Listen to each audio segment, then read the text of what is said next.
जो मेला प्रदर्शनी लगी हुई है पटाखे का, वहाँ मैं सर मिले हैं, उनसे पूछना चाहता हूँ कि यहाँ पर आप दुकानदारों को क्या सुविधा दे रहे हैं और कैसी व्यवस्था आपकी है।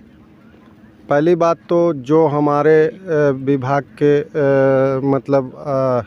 मानक है, उस सारे मानक को पूरा करते हुए और सारे व्यापारी हमारे जितने भी दुकानें लगी हैं सभी मतलब हर तरह से खुश हैं और किसी को किसी तरह की असुविधा के लिए हमारे सारे वो कैंप लगे हुए हैं। अग्निशमन की सहायता के लिए लगी हुई है, उनकी गाड़ियां लगी हुई हैं। हमारे व्यापार मंडल का कैंप लगा हुआ है। हमारे जिलाध्यक्ष महोदय मतलब कि सारे दुकानों के लिए सारी सहायता प्रदान करने के लिए हमारे सारे पदाधिकारी भी लगे हुए हैं और पुलिस प्रशासन की भी एक कैंप लगी हुई है। किसी तरह का सारे वो सर्वे कर रहे हैं। किसी तरह का कोई उपद्रवी या कोई भी व्यापारी का शोषण करने के लिए, किसी तरह की सुविधा से निपटने के लिए हमारे सारे प्रशासनिक स्तर के अधिकारी मौजूद हैं। एसडीएम महोदया ने सारे निरीक्षण कर रखे हैं। सारे मानक को पूरा करते हुए उन्हीं के अनुसार हम लोग आगे बढ़ रहे हैं। बहुत बहुत धन्यवाद सर। यहाँ पर देखिए, इन्होंने कहा कि सारी सुविधाएं पूर्ण हो चुकी हैं, दुकानदार अपना यहाँ आराम से दुकान लगा रहे हैं और अपना काम कर रहे हैं। जी, जो मानक है हमारे फायर अफसर का कि ड्रम में पानी, बालू, बाल्टी और बिजली की जो मानक है वो 10 मीटर के दायरे में दुकान से हट करके बिजली की भी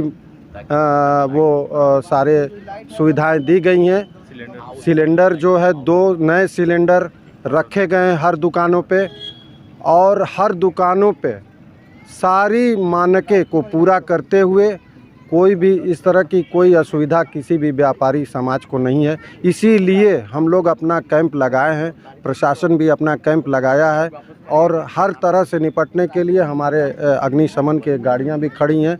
किसी तरह की तत्वों को हम लोगों को निपटने के लिए हम लोग हर तरह से तत्पर हैं और हमारे डीएम महोदया ने इस जगह को सर्वे करके यहाँ पे लगाने का परमिशन दिया है।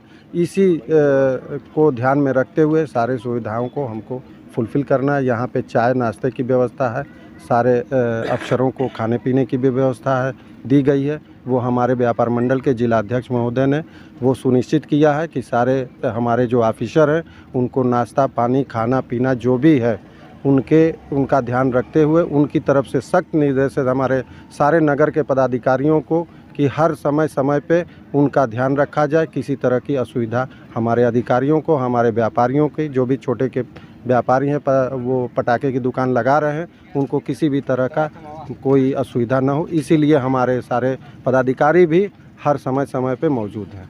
सर एक छोटा सा सवाल मेरा कि ये दुकान लंका में लगाते थे, वहाँ अब इनको लगाना बंद हो गया, क्यों? ये हमारे जो डीएम जी का जो निर्देश है उन्होंने अपने मानक के अनुसार, चूँकि लंका मैदान जो है रिहायशी इलाका हो गया है आसपास, ये जो है उसको ध्यान में रखते हुए चूँकि कोई भी पटाखे की दुकान वो रिहायशी इलाकों में नहीं लगनी चाहिए, इसी चीज़ को ध्यान में रखते हुए उन्होंने यह निर्णय लिया और इन्होंने ये सारे अधिकारियों को अपने निर्देशित किया कि लंका मैदान से बेहतर ये आरटीआई मैदान जो है वो काफ़ी सुनिश्चित है और सही जगह है। इसीलिए उन्होंने सारे सुविधाओं को यहाँ फुलफ़िल करवाया। धन्यवाद सर। इन्होंने बताया कि देखिए लंका मैदान में क्यों नहीं लगा इस बार दुकान, इस बात को उसने सुनिश्चित किया है उन्होंने कि नहीं, वहाँ पर जो है रिहायशी इलाका है और उस रिहायशी इलाका में पटाखे की दुकान नहीं लग सकती है, क्योंकि कभी भी कोई भी हादसा और घटनाएं हो सकती हैं। तो हम हादसा और घटना को हमेशा बचाना चाहते हैं। लोग इस दीपावली को अच्छी तरीके से मनाएं, मिठाई के साथ मनाएं, पटाखे के साथ मनाएं, लेकिन किसी के साथ कोई दुर्घटना ना हो पाए, इस कारण इन्होंने ये सुनिश्चित किया है कि हम आरटीआई मैदान में इस दुकान को लगाएंगे और सभी दुकानदारों का अच्छी तरह से हम व्यवस्था करेंगे। साथियों, आप देख रहे थे